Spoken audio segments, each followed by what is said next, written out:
Les annonces brutales de Donald Trump confirment un mouvement historique de démondialisation. Marine Le Pen avait eu la clairvoyance de l'anticiper, mais vous la subissez car vous n'avez rien vu et surtout rien compris. 4 ans après le premier mandat de Donald Trump, 4 mois après son second, vous n'avez rien préparé alors que la France n'a plus le luxe de l'inaction.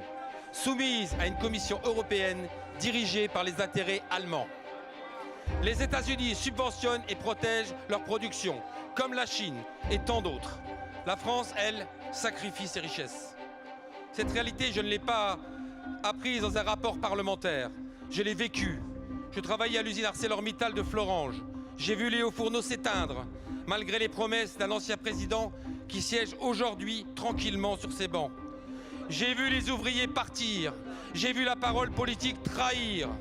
C'est cette trahison, monsieur le Premier ministre, qui m'a conduit à rejoindre le Rassemblement national.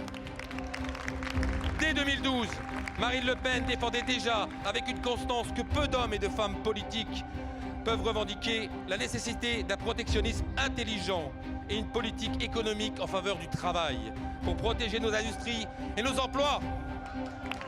Un protectionnisme fondé non sur le repli, mais sur la justice économique et la loyauté des échanges, y compris au sein du marché européen. Une politique fondée sur une énergie abondante et bon marché, la fin des normes abusives et un véritable patriotisme économique. La nouvelle vague de désindustrialisation a commencé bien avant les décisions de Donald Trump. L'acierie, la chimie et tant d'autres secteurs étaient au bord de l'effondrement à cause de votre politique absurde et la bureaucratie de Bruxelles. Combien d'ouvriers et d'agriculteurs devront encore disparaître pour satisfaire votre soumission aux reines de l'argent contre le travail? Monsieur le Premier ministre, quand mettrez-vous fin à votre impuissance économique et commerciale?